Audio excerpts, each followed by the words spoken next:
तो ये प्रधानमंत्री नरेंद्र मोदी जी ने 46वें सेशन का उद्घाटन किया यूनेस्को वर्ल्ड हेरिटेज साइट के। ठीक है, world heritage site managers forum WHSMF और world heritage site managers forum हो गया और यंग प्रोफेशनल्स फोरम। तो ये दो नए चीजें हैं, नई चीजें हैं जो हमें जाननी है। हम देख लेते हैं यूनाइटेड नेशंस का education science and cultural organisation UNESCO क्या है, जिसके अंतर्गत वर्ल्ड हेरिटेज कमिटी आती है। यूनेस्को जो है इसके डायरेक्टर जनरल ऑर्डी ओजोले हैं, पेरिस फ्रांस में हेडक्वार्टर है। 16 नवंबर 1945 को इसकी स्थापना की गई थी। आप मुझे बता देंगे कि WHO वर्ल्ड हेल्थ ऑर्गेनाइजेशन की साइट की स्थापना कब की गई थी। ठीक है, कमेंट में मुझे बताएंगे। एक और इसमें महत्वपूर्ण खबर यह है कि चाराइदेव मैडम है ना, मैदाम, सर ये ये मैदान। मैदान मैदान मैदान एक्चुअली लग रहा है मुझे, ये नहीं है, ये N है, गलत टाइप हुआ है। चराइदेव मैदान है ना, आसाम में एक प्राचीन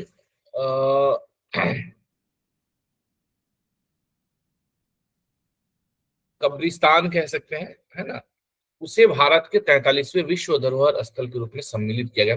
ये बहुत महत्वपूर्ण, मतलब आपके एग्जाम के दृष्टिकोण से चराइदेव मैदान है ना, ancient drill ground in Assam, उसे 43वें विश्व धरोहर के रूप में सम्मिलित किया गया। कोई कुछ बोल रहा था बीच में? जी सर, मैं ये कह रही थी ना कि ये चिरायदू मैदान जो है असम के वो अंग्रेजों से लड़ने वाले कोई वो थे, उनका ये माउंड है वहां पे, मतलब बरियल करने वाला जो स्थान है उसी को मतलब इसमें इंक्लूड किया गया है। ओके, ठीक है, बहुत बढ़िया। जैसे ये मिस्र में था ना, उसी टाइप से इन्होंने भी मतलब बना रखा है, लेकिन वहां पे ग्रीनरी टाइप में ज्यादा है। ठीक है। WHO कब स्थापित हुआ था? 1948 में। और यूनेस्को यूनेस्को 1945 में 1945 में। हुआ। जी अच्छा, मैंने WHO आपसे पूछ लिया था क्या? नहीं, मेरे जी जी, पूछने का मतलब था 1948। कि UN की स्थापना कब हुई। मैं ये पूछना एक्चुअली चाह रहा था, WHO UN की स्थापना कब।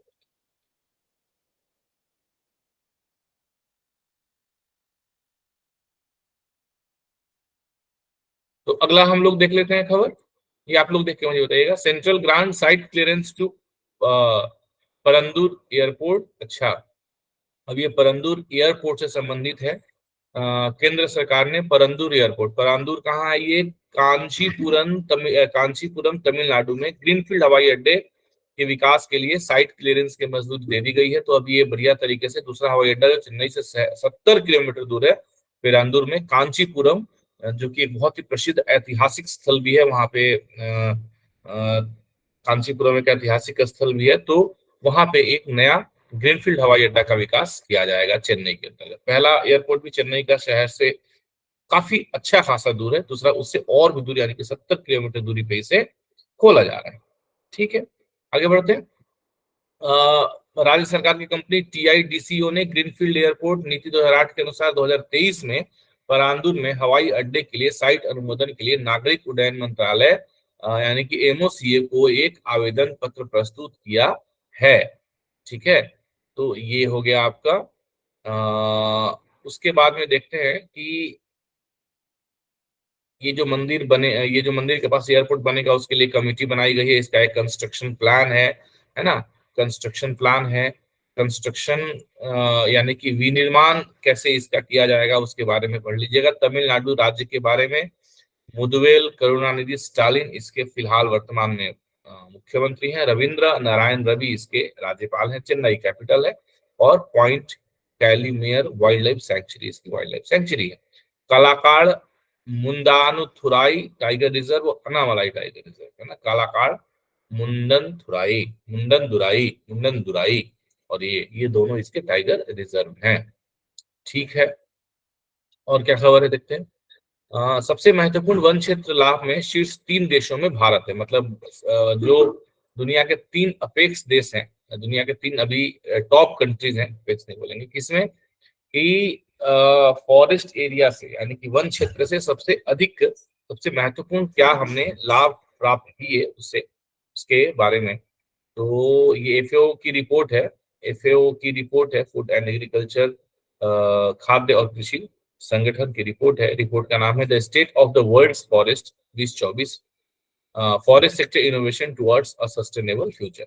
सस्टेनेबल फ्यूचर की तरफ फॉरेस्ट सेक्टर का इनोवेशन क्या क्या है। तो 2010 से 20 की अवधि में सबसे अधिक हमने वन क्षेत्र से लाभ उठाया है और हम उसके शीर्ष 3 देशों में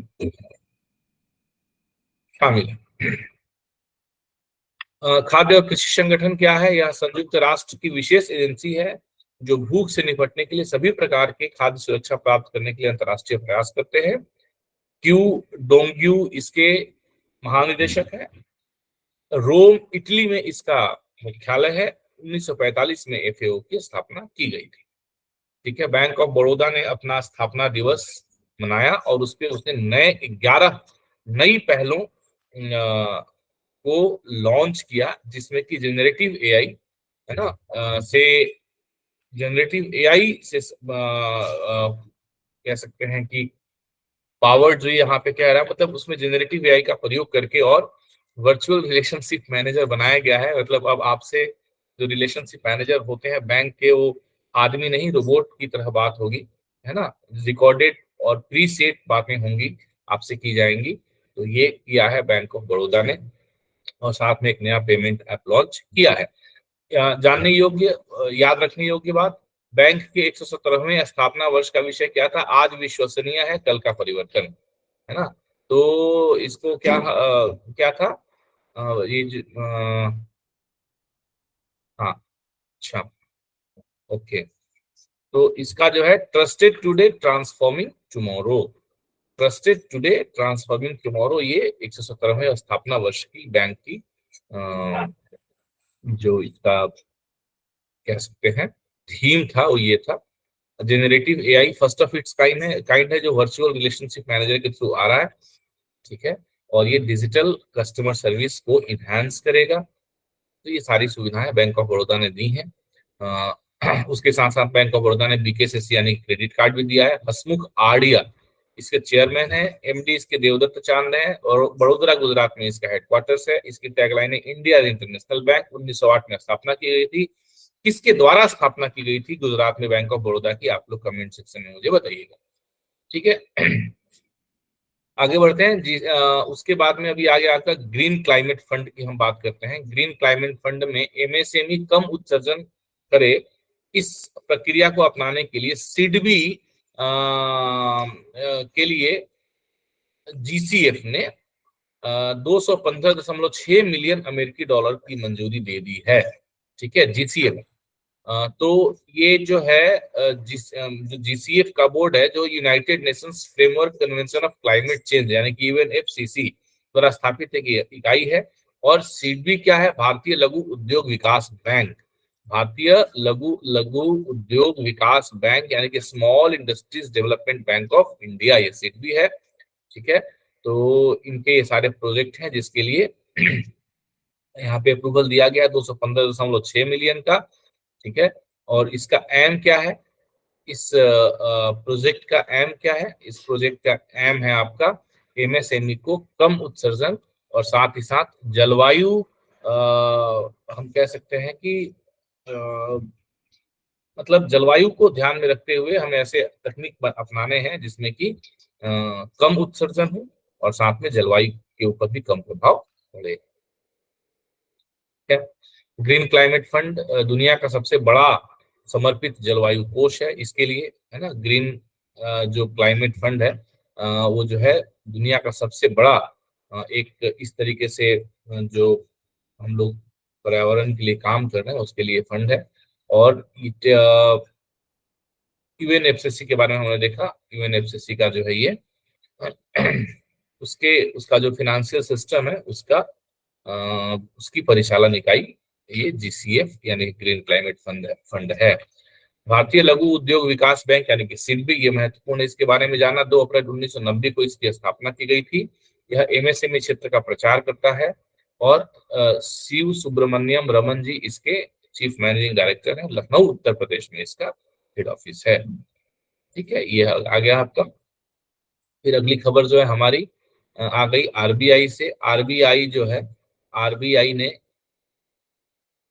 अच्छा ओके, आरबीआई ने क्या किया है, 34 बिलियन रुपए के भारतीय बॉन्ड बेचे हैं। ठीक है, किस लिए? इंडेक्स समावेशन के लिए, इंडेक्स इंक्लूजन के लिए। कितने के? 34 बिलियन रुपए। और इससे जो है इनफ्लो को बढ़ावा दिया गया। ये ब्लूमबर्ग की रिपोर्ट है। ये वही ब्लूमबर्ग भाई साहब हैं जिन्होंने अडानी के बारे में एक रिपोर्ट देकर के पूरे देश में तहलका मचा दिया था। ये ब्लूमबर्ग की रिपोर्ट है जिससे काफी विश्वसनीय माना जाता है। अगर हम फिनांस वित्त क्षेत्र की बात करें तो इस ब्लूमबर्ग की रिपोर्ट को काफी विश्वसनीय माना जाता है। तो उन्होंने ये कहा है कि इन्होंने जो है इनफ्लो को बढ़ाने के लिए ऐसी कार्रवाई करा है। आरबीआई ने 34 बिलियन रुपए के भारतीय बॉन्ड बेचे। ये बहुत अच्छी बात है। और ठीक है, तो ये आप देख लेंगे। अब हम आ जाते हैं इंश्योरेंस के से संबंधित न्यूज देख लेते हैं। आईआरडीआई ने अपनी गाइडलाइंस रिवाइज की है। इसके लिए मोटर इंश्योरेंस के लिए। ठीक है, तो कमीशन जो उसके ऊपर जो कमीशन देते हैं अपने एजेंटों को, उसके लिए इन्होंने कुछ किया है। ठीक है, तो जो बीमा करने वाले लोग हैं, जो बीमा करता है, उन्हें ये लोग कमीशन उनका उन्होंने बढ़ा दिया है। ठीक है, मोटर इंश्योरेंस भारत में दो तरह के होते हैं। एक फर्स्ट पार्टी इंश्योरेंस होता है, एक थर्ड पार्टी इंश्योरेंस होता है। तो थर्ड पार्टी को थर्ड पार्टी बोलते हैं, फर्स्ट पार्टी को कॉम्प्रिहेंसिव बोलते हैं। जिससे फर्स्ट पार्टी और थर्ड पार्टी दोनों को फायदा मिलता है। मोटर व्हीकल एक्ट 1988 के थ्रू ये सारे नियम बनाए गए हैं, थर्ड पार्टी इंश्योरेंस इत्यादि। थर्ड पार्टी इंश्योरेंस, आपने अपनी गाड़ी से किसी और का एक्सीडेंट कर दिया तो उसकी गाड़ी में या उसे जो नुकसान होगा उसके लिए आपने थर्ड पार्टी इंश्योरेंस दे रखा है, तो आपकी कंपनी पैसा भरेगी, आपको अपने पॉकेट से पैसा नहीं भरना पड़ेगा। ऐसा होता है ना कई बार से, हम लोग गए और हमने किसी दूसरे की गाड़ी को नुकसान पहुंचा दिया, दूसरे की गाड़ी को नुकसान पहुंचा दिया, तो वो बोलता है कि भाई मेरी गाड़ी बनाओ। मेरे साथ अभी पिछले 1.5 महीने में 2 बार ऐसा हो गया। एक बार ऑफिस में खड़ी खड़ी गाड़ी को किसी और ने बैक करके मेरी गाड़ी तोड़ दी। और एक बार बच्चों को पिकअप करने गए, वहां गाड़ी खड़ी थी और एक ऑटो वालों ने गाड़ी का नुकसान कर दिया। तो अगर उस ऑटो वाले का या उस गाड़ी वाले का जिसने नुकसान मेरी गाड़ी का किया, उन दोनों का थर्ड पार्टी इंश्योरेंस होता, तो वे लोग थर्ड पार्टी इंश्योरेंस क्लेम करके जिस कंपनी का उन्होंने इंश्योरेंस लिया उस कंपनी के माध्यम से मुझे पैसा दिलवा सकते थे। तो इसे थर्ड पार्टी इंश्योरेंस कहते हैं। तो इसमें उन्होंने कमीशन को थोड़ा सा फ्लेक्सिबल बनाया है। यहाँ पे थर्ड पार्टी इंश्योरेंस क्या होता है और कॉम्प्रिहेंसिव मोटर इंश्योरेंस क्या होता है, ये सारा इसके अंदर में दिया।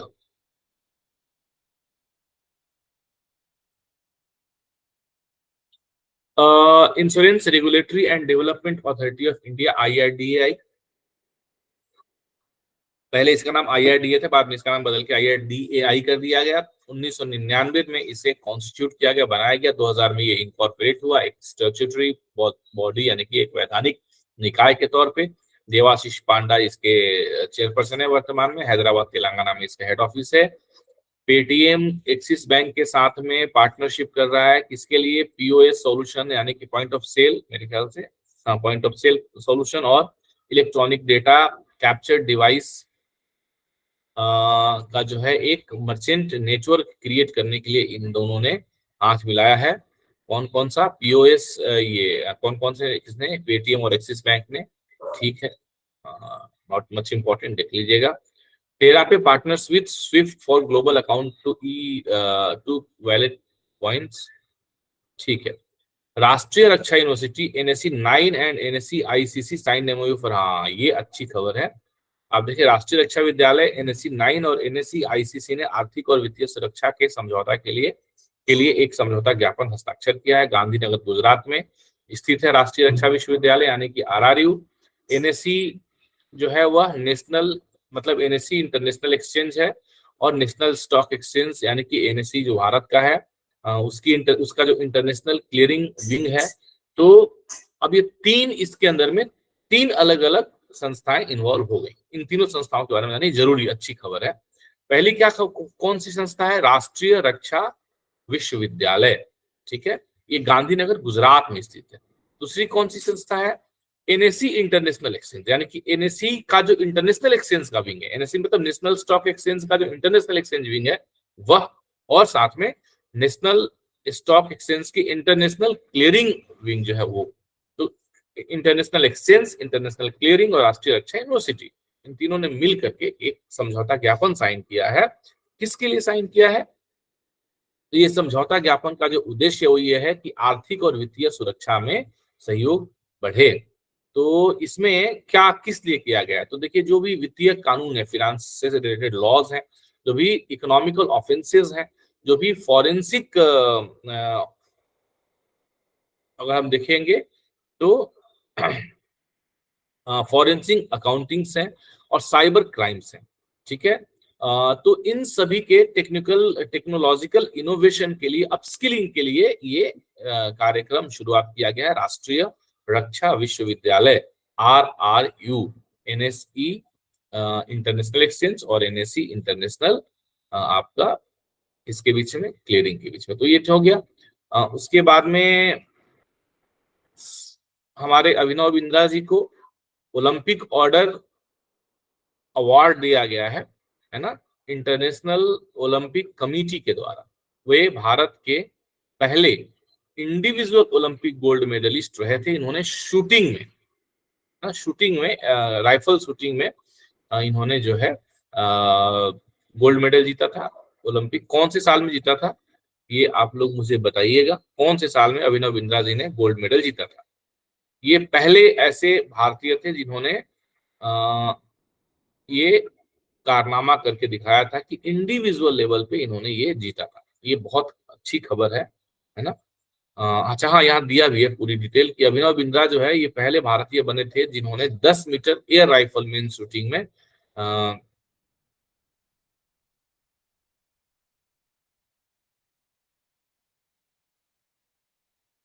हाँ, तो ये अच्छा, ये तो 2006 में जीता था वो अलग है, बट इन्होंने जो है ये पहले इंडिया के पहले ऐसे गोल्ड मेडलिस्ट बने ओलंपिक में जिन्होंने 2008 के ओलंपिक में जो बीजिंग में हुआ था 10 मीटर एयर राइफल इवेंट में गोल्ड मेडल जीता था। तो 2008 में ओलंपिक में जीता था। और अभी क्यों चर्चा में है? क्योंकि अभी इनको यह अवार्ड दिया गया है। उस अवार्ड का नाम क्या है जो अवार्ड इनको मिला है?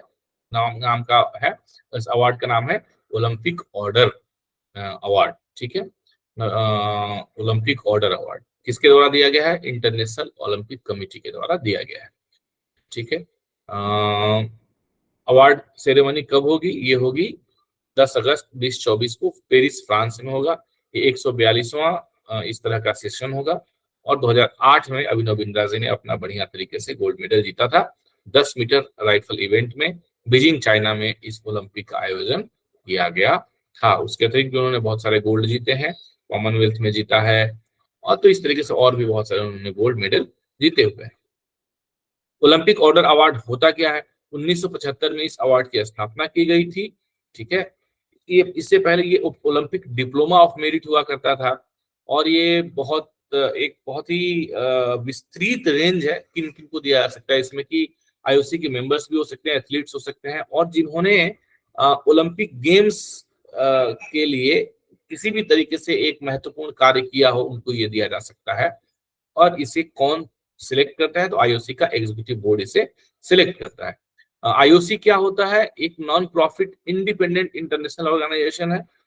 1894 में 23 जून को इसकी स्थापना हुई। थॉमस बैच इसके प्रेसिडेंट है और लुसाने, स्विट्जरलैंड में इसका हेडक्वार्टर स्थित है, इंटरनेशनल ओलंपिक कमेटी का। अब देखते हैं म्यांमार के एक्टिंग प्रेसिडेंट कौन बने हैं। ये वहां की जो प्रधानमंत्री है मिन ऑन्ग ह्लेंग, ये वहां के एक्टिंग प्रेसिडेंट बन गए 22 जुलाई 2024 को, ठीक है। तो ये ठीक है। म्यांमार जो है मिलिट्री रूल में 2021 के बाद ये मिलिट्री रूल के अंडर में है ना। और 2020, हाँ, 2021 से जो है ये मिलिट्री रूल में है। हाँ, अनुंग सान सू कोई जो थे उनको हटा करके और ये शुरू हुआ था मिलिट्री रूल वहां पे। कैपिटल इसकी म्यांमार की कहाँ पे? नेपीवीडा। ये बड़ा मुश्किल नाम है, बड़ा मुश्किल नाम है। इसको प्रोनाउंस करना है बहुत मुश्किल है। प्रोनाउंस करिए कोई। सर नेपी दाव बोलते हैं इसको, नेपी दाव। नेपिदॉ। मुद्रा क्या है? म्यांमार क्याट इसकी मुद्रा है। जी और अभी मैं मैंने आपको बताया प्राइम मिनिस्टर कौन है? Min Aung Hlaing, Min Aung Hlaing, Hlaing Min Aung Hlaing. ठीक है। ठीक है। कमोडोर डीके मुरली साहब ने जो है सीएमडी के रूप में कार्यभार, सीएमडी के सीएमडी के रूप में कार्यभार संभाला संभाला है। ये भी भारतीय नौसेना से सेवानिवृत्त है। और बीईसीआईएल का कमान इन्होंने संभाला है। बीईसीआईएल है क्या चीज? ये है broadcast engineering consultants India limited, इसके ये सीएमडी बनाए गए हैं। यह भारत सरकार की एक मिनी रत्न कंपनी है, मिनी रत्न कंपनी है। और ये केंद्रीय public sector undertaking, central public sector undertaking क्षेत्र की कंपनी है। और ये आती किसके अंतर्गत है? Ministry of information and broadcasting के अंतर्गत आती है। ये कमोडोर डीके मुरली जो है, इन्होंने 35 वर्षों तक भारतीय नौसेना में अपनी सर्विस दिया। 1989 में इनको कमीशन किया गया था और उसके बाद ये बढ़िया तरीके से सर्विस करते आए। तो ये बीईसीआईएल के अभी सीएमडी बन गए हैं, खबर ये है। ठीक है। एक खबर इसरो से संबंधित है, अगली खबर जो है इसरो से संबंधित है कि इसरो ने जो है वह second experimental flight test air breathing propulsion technology के ऊपर 22 जुलाई 2024 को कंडक्ट किया है। ठीक है। सेकेंड एक्सपेरिमेंटल फ्लाइट टेस्ट किसके लिए? एयर ब्रीदिंग प्रोपल्सन टेक्नोलॉजी के लिए। ठीक है। तो ये हो गया आपका इसरो के बारे में खबर हो गई, इसको देख लीजिएगा, अच्छी खबर है इसरो के बारे में। ये टेक्नोलॉजी किस तरीके से काम करती है, low cost space transportation technology है। और ये अर्थ एटमॉस्फेयर से, मतलब धरती के हम जो कह सकते हैं कि हमारी धरती के वायुमंडल से 70 किलोमीटर की ऊंचाई तक हम इसका प्रयोग एयर ब्रीदिंग प्रोपल्सन टेक्नोलॉजी का उपयोग कर सकते हैं, air breathing propulsion technology. ISRO के बारे में अध्यक्ष, इसके जो चेयरमैन है श्रीधर पणिकर सोमनाथ है। इसका मुख्यालय बेंगलुरु कर्नाटका में है। और 1969 में जो है इसकी स्थापना की गई थी। किसकी? इसरो की, इंडियन स्पेस रिसर्च ऑर्गेनाइजेशन की स्थापना 1969 में की गई थी। इस तरीके से आज के हमारे करंट अफेयर्स हमने एक ग्लांस में देख लिए, सारे करंट अफेयर्स। आप लोग इसे एक बार फिर से पढ़ लीजिएगा। कल सुबह में हम लोग आज वाले करंट अफेयर्स की चर्चा करेंगे। ठीक है। इसके बाद आज के सेशन में यूपीएससी जेटीयू के जो क्वेश्चन है इंटरव्यू के, उसके ऊपर हम चर्चा जारी रखेंगे। तो जो भी हमारे साथी हैं, कल किस क्वेश्चंस तक हो गया था प्रिपरेशन, मतलब डिस्कशन?